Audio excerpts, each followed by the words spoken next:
The United States just agreed to spend more money securing a private football tournament than the entire prize money FIFA will pay out to all 48 teams competing in it.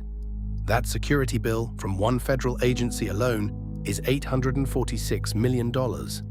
Not for a hospital, not for a road, for security. At a tournament, FIFA does not pay a single dollar to host. And there's a clause in the World Cup 2026 host city contracts that almost nobody talks about. It says the cities hosting the matches cannot collect a single dollar of revenue from tickets, concessions, parking, or corporate packages. Not one. By the end of this video, I'm going to put two numbers side by side, exactly what the US federal government is spending on this tournament and exactly what FIFA pays out in prize money to every team in it. It's a short comparison, and it explains the entire machine. The World Cup is the biggest sporting event on Earth. This one, 2026, is the biggest ever. 48 teams, 3 countries, 104 matches. By FIFA's own projection, it brings in around $9 billion in revenue. By FIFA's own estimate, it costs about $14 billion to stage. Now, you'd assume those two numbers belong to the same group of people. They don't. The $14 billion in costs get spread across cities, federal governments, taxpayers, and stadium operators. The $9 billion in revenue? Almost all of it flows to one organization that doesn't host a thing. This is the story of how that's even legal. And by the end of it, you'll understand exactly who carries the risk in this whole arrangement, and who carries none of it. Let's start with what's actually on the table. The total cost of staging the 2026 World Cup, by FIFA's own estimate, is about $14 billion. By that same reckoning, the United States absorbs roughly $11 billion of it. Canada and Mexico share the rest. So where does that money come from? In 2026, FEMA, the US Federal Emergency Management Agency, moved to hand out $846 million in security grants for World Cup host cities. $625 million through what they literally call the FIFA World Cup grant program, and another $221 million for counter-drone systems around the host cities. Federal money, taxpayer money, to secure a private tournament. And it isn't just the Americans. Canada's independent parliamentary budget officer, the country's official spending watchdog, calculated that Canadian taxpayers will pay $1.066 billion to host 13 games. That's $82 million a game. The federal government covers $473 million of it out of general revenue. Mexico took a different route entirely. Mexico granted FIFA and its affiliates a sweeping, though time-limited, federal tax exemption on World Cup activities. So before a single individual city has spent a cent, the 3 host nations have collectively committed billions, or written off billions in tax they will never collect. And then each individual US host city, by independent estimates, absorbs another $100 to $200 million of its own. Roads, public safety overtime, transit, stadium retrofits, sales tax write-offs. These are not small numbers. Which brings us to the real trick. Because if you're a city swallowing $200 million in costs, you'd assume you at least get a cut of the tickets sold inside your own stadium. You don't, and the reason you don't is buried in a clause most people have never read. There are 2 things you need to know about the contracts FIFA signs with host cities. The first is what's in them. The second is what's missing. What's in them? A long list of operational commitments, security, infrastructure, cleanup, insurance, even brand protection, meaning if a small business near the stadium has a logo that looks too similar to a sponsor's, the city is the one that has to act against them. What's missing? Any share of the game day money. Picture this. A match is played in a US stadium. 60,000 fans pour in. They buy tickets, that goes to FIFA. They buy beer and food. That goes to FIFA's commercial partners. They park the car. That goes to FIFA's partners. They buy a scarf on the way out. That goes to FIFA. The city that spent $150 million making that match possible gets to keep the sales tax on the parking, if it's lucky. Because in some host states, even that gets waived. Now compare it to 1994, the last time the United States hosted. Back then, the contracts looked completely different. Cities got a share of the gate. They kept concession revenue. They sold their own corporate packages. Alan Rothenberg, the man who actually ran that 1994 tournament for US Soccer, has publicly described the 2026 contracts as, and I'm quoting him, very, very one-sided. That is not a critic shouting from the cheap seats. That is the man who organized the exact same event in this country a generation ago. And here's a state-level cost almost no viewer has seen. Georgia. Atlanta is hosting 8 matches, the state and local sales tax on the tickets to those matches. FIFA's contract requires it to be waived. Georgia gives up as much as $25 million it would otherwise have collected on ticket tax alone. Florida gives up about $7.4 million on the Miami games. You're not even allowed to tax the ticket the visitor bought, while that same visitor is using your subway, your roads, and your police. Quick aside, that Rothenberg quote is buried 3 paragraphs into a ProPublica investigation most people will never open. Getting the version that's already been read and checked for you, that's the entire point of this channel. The next video I'm releasing is about the referee FIFA kept on its World Cup list even after UEFA quietly tried to pull him from the biggest game of the year. Subscribe and it'll actually reach you. Now, before anyone calls this pure outrage, let's be clear-eyed about what a bill like this has done before. Brazil 2014, total cost, somewhere between $11 and $15 billion, depending on what you count. Manaus, a city deep in the Amazon with no top-flight football club, got a brand new $270 million, 42,000-seat stadium.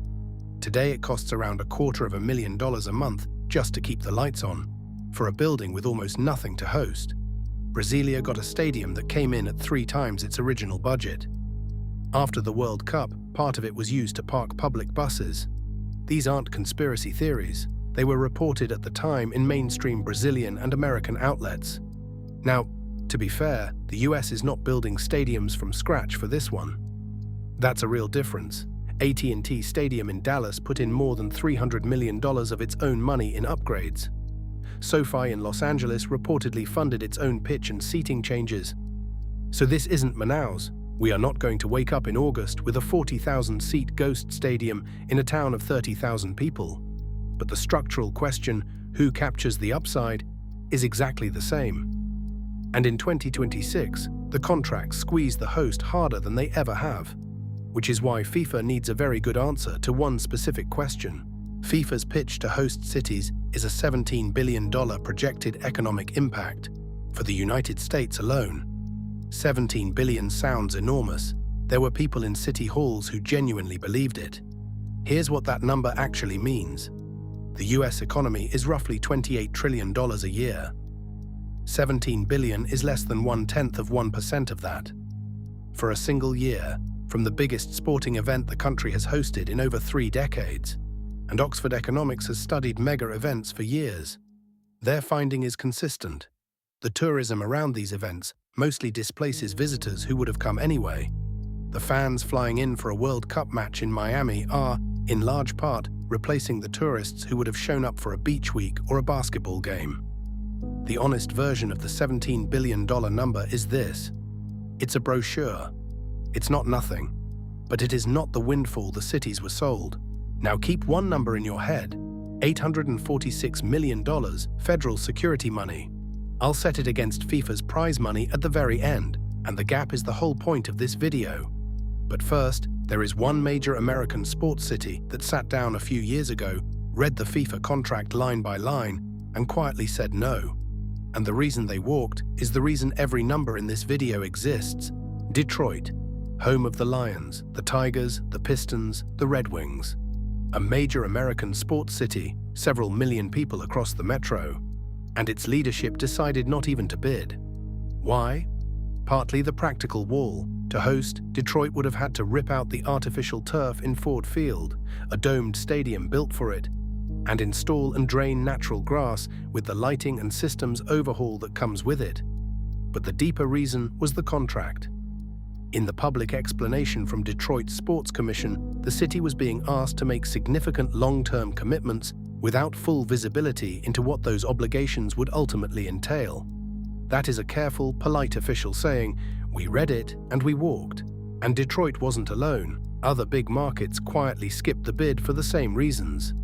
Fortune wrote it up. The pattern is real. Be honest with yourself for a second. Shown that contract, you'd probably have walked too. Or would you? Now here's the part landing in real time with the tournament kicking off. The entire $17 billion case depends on the fans actually showing up. And this year, international travel to the United States is down sharply. Canadian travel to the US fell roughly 28 to 30% through 2025. The aviation analytics firm Cirium had European to US summer bookings down about 14% year-on-year as of early this year. And in Kansas City, around 85% of hotels reported bookings below forecast for the tournament dates. The causes are debated: visa costs, border policy, exchange rates, plain perception. But whatever the cause, the inbound wave this whole thing was sold on is running below the model. The cities took on real fixed costs. The upside they were promised is, right now, looking softer than the brochure. So, the question I opened with: the federal security number against FIFA's entire prize money to all 48 teams. Here it is. And here's why FIFA never had to worry about any of it. The US federal government, through FEMA, is putting up $846 million for World Cup security. The prize money FIFA pays out, the actual winnings shared across all 48 teams, from the champion lifting the trophy down to the teams that fly home after 3 games, is about $655 million. Sit with that. One federal agency's security grants are larger than the entire prize the whole world is competing for. Now, I want to be precise because this is where most videos cheat. FIFA's total payments to the teams are a bit higher, somewhere around $870 million, once you fold in appearance fees and preparation money. So FIFA's full team payout sits in the same range as that one security bill. But the prize, the thing all 48 are actually playing for, is smaller than what a single US agency spends just to keep the event safe. And here is the structural truth I promised you at the top. It does not matter to FIFA whether the $17 billion windfall ever arrives. It doesn't matter whether Kansas City fills its hotels. It doesn't matter whether the European fans get on the plane. Because FIFA's $9 billion is already locked in. Broadcast rights, pre-sold. Sponsorships, pre-sold. Tickets sold to FIFA's account regardless of who actually shows up. The risk of a soft tournament sits with the cities, the federal government, and the airlines. It does not sit with the people who wrote the brochure. That's the trick. That is the entire trick. Whether that's fair, you can decide. The contract is what it is. So here is the comparison I promised you at the start, in one breath. The United States is spending around $11 billion to host this World Cup. FEMA alone is putting up $846 million in security grants, more than the entire prize money FIFA pays to all 48 teams. The cities cannot collect ticket, concession, or parking revenue from games played on their own streets.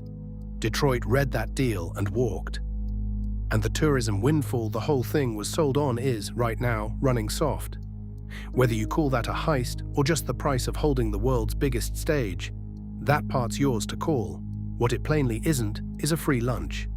This is one of 3 videos I'm making this week on the parts of this World Cup that never make the highlight reel. The next one is about the referee FIFA kept after UEFA tried to quietly remove him. The one after that, a coach who got fired so many times it became a pattern and who is standing on a touchline at this tournament anyway. If those are the stories you want, subscribe before the final on July 19th, after which a lot of this just quietly disappears from the feed. Because remember the one thing this whole video proved, the host always gambles. FIFA never does. We're the untold 11, the stories everyone misses about the game everyone watches.